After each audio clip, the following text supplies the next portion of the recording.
오늘 이 상승을 충분히 즐기고 계시는지 또 어떻게 마감까지 전략을 세워봐야 될지 저희와 함께 점검해 보세요. 1시 30분 상황실로 들어가 보겠습니다. 유스타 유창희 대표 함께 할게요. 어서 오세요. 안녕하십니까? 안녕하세요. 제 계좌만 봤을 때는 시장이 이렇게까지 오르는지 몰랐다 하시는 분들 많았을 텐데 오늘도 철저하게 약간 대형주들의 장세가 나타나고 있거든요. 그 안에서 눈에 띄는 종목들 무엇이는지 상황실로 들어가 보겠습니다. 첫 번째는 정말 오랜만에 특징주로 거론한 아모레퍼시픽. 실적 좋아진답니다.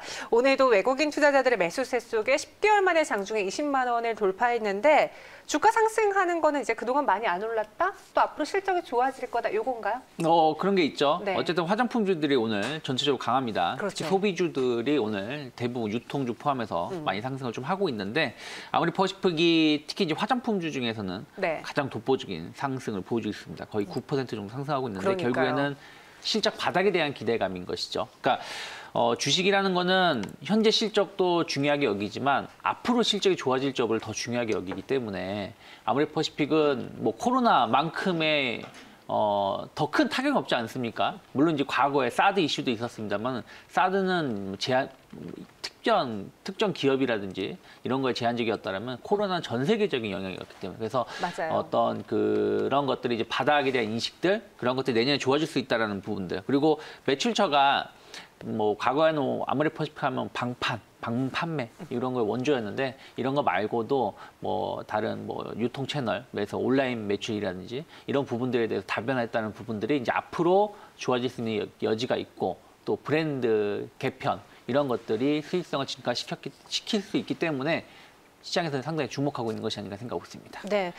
이 화장품주들이 뭐 한알령 문제 여기에 코로나까지 더해지면서 사실 이중고를 겪었어요. 아모레퍼시픽도 그래서 중국 내 매장에 뭐 구조조정도 단행을 했고 그 구조조정 효과가 이제 곧 나올 것이다라는 리포트도 봤는데 그간 화장품주들 소외받았었잖아요. 근데 이제 뭐 백신도 개발되고 우리가 거리를 활보할 수 있다면은 또 로드샵들도 수혜를 볼 수 있지 않을까 싶은데 화장품주 관심권 안에 둘까요?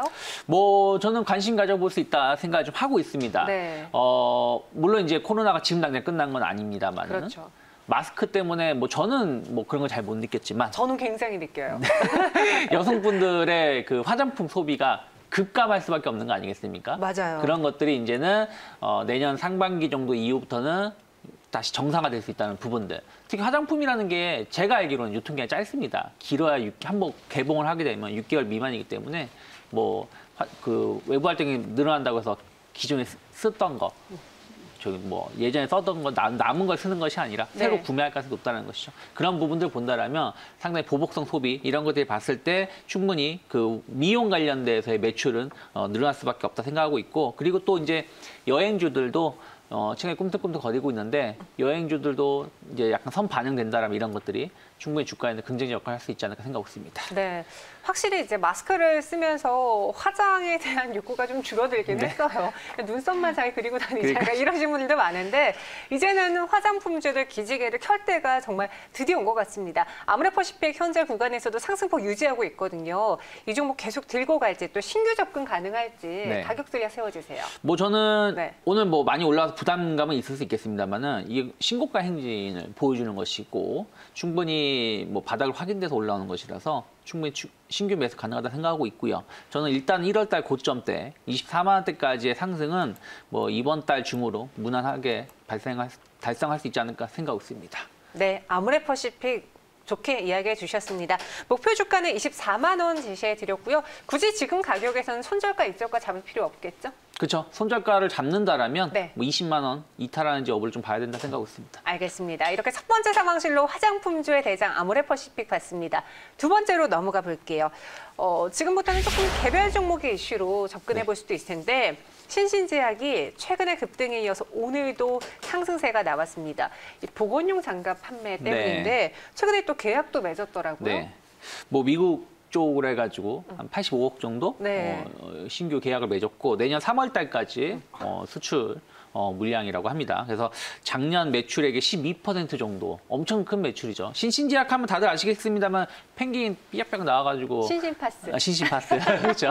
그래서 그걸로 유명한 회사인데 그렇게 막 매출이 아주 높은 기업은 아니에요. 근데 이렇게 의료용 보건 장갑으로 단일 매출로 인해서 작년 그 매출의 12% 정도의 규모의 수출 계약을 맺었다는 것은 상당히 신신제약으로서는 큰 규모다라고 보시면 되겠는데, 다만 이제 이것이 만약에 이제 막 시작한 뭐 코로나 전국이 이제 막 시작한 상황에서의 수출이라면은 앞으로 계속 수출이 더 늘어날 수도 있겠습니다만은 약간 이제 깔딱고개를 넘어가는 이제 그런 상황에서의 수치이다 보니까 이게 지속성을 얼마나 띨지 여부는 좀 봐야 되지 않을까. 네. 그래서 만약 일회성으로 그친다라면 주가 영향력도 제한적일 수밖에 없지 않을까. 그래서 오늘 주가도 상당히 조금은 상승폭이 좀 둔화되는 부분들이고, 지난 7월 달에는 신신제약이 그 세종시 쪽에 본사가 있다라는 것 때문에 뭐 그 수도 이전 이런 이슈로 좀 주가가 움직였었는데, 네. 약간 이제 실적보다는 개별 이제 이런 이슈로 움직이다 보니까 오늘도 주가가 아주 급등하기보다는 차익성 매물로 조금은 부담스럽게 움직이지 않나 생각하고 있습니다. 그럼 단순히 신신제약뿐만 아니라 최근에 이 코로나19 때문에 의료용 폐기물이 네. 늘어났잖아요. 그 대다수가 뭐 방호복도 있겠지만 네. 이 라텍스 장갑도 네. 한 몫을 했거든요. 그리고 저도 길거리에 가다 보면 정말 방역 신경 쓰시는 분들은 네. 평소에도 그쵸. 이 라텍스 장갑을 끼고 네. 대중교통을 그런 분도 이용하시던데, 계십니다. 네, 이런 보건용 장갑 수요 증가에 따라서 혹시 뭐 수혜를 볼 만한 확주 뭐 어떤 게 있을까요? 일단은 네. 금호 석유가 금호 연초에 대장이죠. 주목을 네. 받았었어요. 왜냐하면 이 라텍스 관련된 제품을 원재료를 생산을 하는데, 특히 이제 말레이시아라는 이런 쪽에서 이 코로나 때문에 라텍스 자체가 원재료 생산이 감소되는 부분들이 좀 있습니다. 그러다 보니까 가격이 오르게 되고, 그런 것들이 좀 금호 석유가 국내 기업에서는 라텍스 쪽에 좀 강점이 있어서 주목을 받았고 실적도 나쁘지 않다라는 것이죠. 그래서 그런 부분들 좀 보시면 된다 생각하고 있고요. 그리고 그 아주 뭐 그 시장에서 주목을 못 받았는데, 경남 바이오파마가 또 이런 그 라텍스 관련된 의료용, 혹은 이 회사가 원래는 이제 지금은 경남 바이오파마인데 예전에 이제 이름 이 회사 원래 했던 기업이 네. 콘돔 만드는 회사거든요. 근데 어쨌든 콘돔 만드는 것도 라텍스 제품을 사용하다 보니까 최근에 이제 의료용 보건 마스크 이런 것도 생산을 하고 있기 때문에 좀 그런 쪽에 좀 테마는 아직 나오고 있진 않아요. 근데 만약에 그런 것들이 움직인다라면 경남 바이오파마도 한번 움직일 수 있는데, 올해는 그렇게 의외로 그런 것들이 있음에도 불구하고 시장에서는 주목하진 않았다 생각하고 있습니다. 네, 알겠습니다. 경남 바이오파마, 금호석유도 같이 한번 관련주로 소개를 해주셨습니다. 그럼 이야기를 쭉 들어보니까 신신제약은 앞서 이야기했던 아모레퍼시픽과 좀 톤이 달랐거든요. 네. 그럼 신규 매수로는 좀 자제할까요? 그렇죠. 왜냐하면 이게 아직은 뭐 시장에서도 보면, 그러니까 오늘도 보신다라면 윗골에 좀 길게 나오고 있는 부분들, 한마디로 좀 매물 부담감, 특히 7월달 형성됐던 매물대를 돌파시키지 못했기 때문에 저는 일단 12,000원 언저리 계속 올라오면 올라올수록 비중을 좀 줄이셔야 되지 않을까 생각하고 있습니다. 네, 목표 주가 12,000원을 향해 반등할 때마다 비중을 축소해보자라고 이야기해 주셨습니다. 신신제약 알아봤고요. 세 번째도 백신과 또 관련한 종목을 네. 하나 꼽아봤습니다. 백신이 정말 착 상용화가 되고 우리가 접종 시기가 온다면은 뭐로 맞을까요? 주사기로 맞죠. 그래서 오늘 삼성제약이 또 주사기 관련주들이 뛰었습니다. 어떤 특징주가 있을지 한번 쭉 훑어볼게요. 오늘장 흐름을요. 네, 뭐 세용 메디칼도 주사기 네. 그 제품을 좀 만들다 보니까 상승을 하고 있고, 뭐 삼성제약도 그 용품 보관 용품 유리 그 재를 좀 만들고 있다 보니까 주가가 오늘 좀 상승을 좀 하고 있다라고 보시면 된다 생각하고 있고요. 전체적으로 봤을 때 일단은 뭐 백신에 대한 기대감들이 계속 나오고 있는 것 같습니다. 그러다 보니까 콜드체인 백신을 운송하는 그런 부분들에 대해서 관심이 있고, 또 지금은 생산을 해야 되니까 유리 보관 용품이라든지 아니면 주사제가 아니죠. 주사기 관련해 가지고 시장에서 좀 주목을 받고 있는데, 다만 이게 단가가 얼마나 나올지 오늘 봐야 된다는 생각하고 있어요. 네. 아시다시피 우리가 이제 백신 맞으러 갔을 때, 혹은 일반 병원에 주사를 맞는다 그러면 조그마한 그 유리병, 요 캡슐 요런 부분들에 대해서 이제 그 상품이다 보니까 이게 얼마나 그 수익성이 나올지 여부, 그리고 또 앞에 신신제약 말씀드렸습니다만은 일회성 요인이라는 것이죠. 그리고 그렇기 때문에 이것에 대해서 우리가 어떤 평가를 어떻게 내릴지 모르겠습니다. 매출에도 얼마나 기여를 할지, 또 삼성제약이라든지 뭐 이런 기업들이 얼마나 그런 것들의 매출을 기여를 할지, 외국에서 생산해서 국내에 수입하면 아무 의미 없지 않습니까? 그렇죠. 그런 것들을 봤을 때 조금은 흐름을 더 봐야 되지 않을까 생각하고 있습니다. 네. 그러니까 우리가 코로나19로 인해서 정말 많은 종목군들이 부각이 됐었는데 초창기의 경우에는 방역, 예방과 관련된 종목들, 그다음에 치료제, 백신 나오니까 콜드체인 이렇게 쭉 계속 네. 찾고 있잖아요. 네. 그래서 그 끝으로 또 주사기를 보고 있는 것 같은데 이 삼성제약의 이 모멘텀이 오래 갈 수 있을지 실제 수혜를 받을 수 있을지 가격 전략까지 쭉 들어볼게요. 네.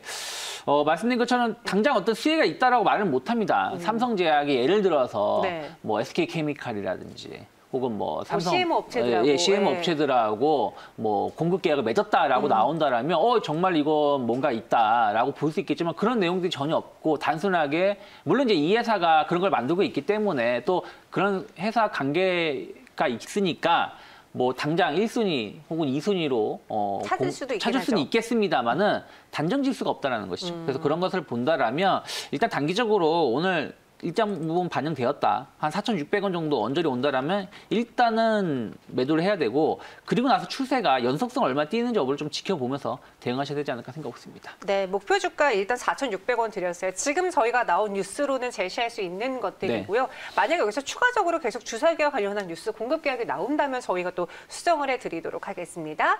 오늘의 상황실에서 삼성제약 알아봤고요. 마지막 상황실로 넘어가 볼게요. 오늘 또 풍력주들이 상승하더라고요. CS윈드, 이제 국내에서도 탄소세가 도입되는데 정부 2050 탄소 중립 추진 전략이 발표가 됐습니다. 네. 어떤 내용이죠?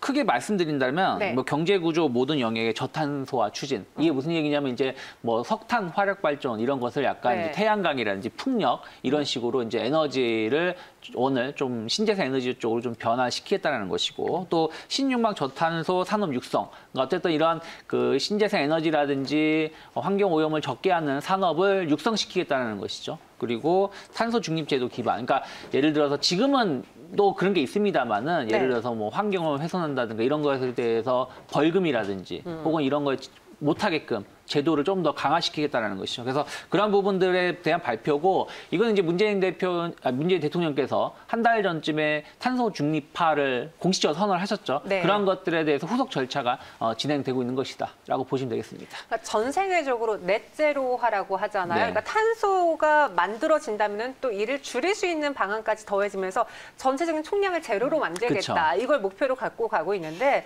친환경 흐름 속에 풍력주들 그럼 추가 상승 가능할지 사실 바이든 테마주로도 꼽히고 우리가 2차 전지와 함께 계속 가져가야 되는 게 친환경주라고 많이 꼽히잖아요. CS윈드는 계속 들고 갈 종목이 될 수 있을까요? 뭐 저는 충분히 가능하다. 오늘 이제 보시면 친환경 관련해가지고 태양광 관련된 건 좀 덜 오릅니다. 네. 하지만 풍력주 쪽에 좀 더 집중되고 오르는 것은 이유가 있을까요? 결국엔 이제 풍력은 더 시장 확장력이 있다는 것이죠. 그러니까 해상 풍력이라는 이런 쪽으로 계속해서 지금 시장이 확대가 되고 있는 부분들이 좀 있기 때문에 흐름 자체는 이미 풍력으로 바뀐 지는 오래됐습니다. 이미 한 재작년부터 유럽이라든지 중국은 이미 풍력으로 바뀌어왔기 때문에 그런 것들이 지금 더 상대적으로 더 주목을 받고 있다고 보시면 되겠고 CS윈드 같은 경우는 대장주의 성격을 가지고 있죠. 상당히 오래, 그러니까 올해 엄밀히 따지면 CS윈드가 실적 때문에 올라온 것도 있겠습니다만은 약간 바이든에 대한 기대감들이 7월 달에 좀 강하게 반영이 됐었죠. 그렇죠. 그때 트럼프보다 조금 지지율이 높게 나와주면서 그래서 그런 부분들이 반영이 된 것이고 지금 약간 이슈가 좀 소멸된 부분이 있지만 어찌됐든 다시 한번 국내에서 탄소 중립 선언이라든지 또 본격적인 바이든의 정권 이게 이게 이양이 되면서 진행이 된다라면 저는 충분히 모멘텀으로 작용할 수 있고 일단 저는 뭐 한 17만 원 정도까지 단기 목표가 특히 오늘 의미 있는 양봉이 출현됐어요. 고점 네. 돌파시키는 양봉이 나왔기 때문에 추가적인 상승 열어놓고 접근해 볼 수 있다 생각하고 있습니다. 오늘 태양광보다 풍력주들이 또 반응이 큰 이유까지도 이야기해 주셨습니다. CS윈드 목표 주가 17만 원 제시해 드렸습니다. 이렇게 현재 1시 30분에 시장 상황 알아봤고요. 유창희 대표와 함께했습니다. 고맙습니다. 고맙습니다.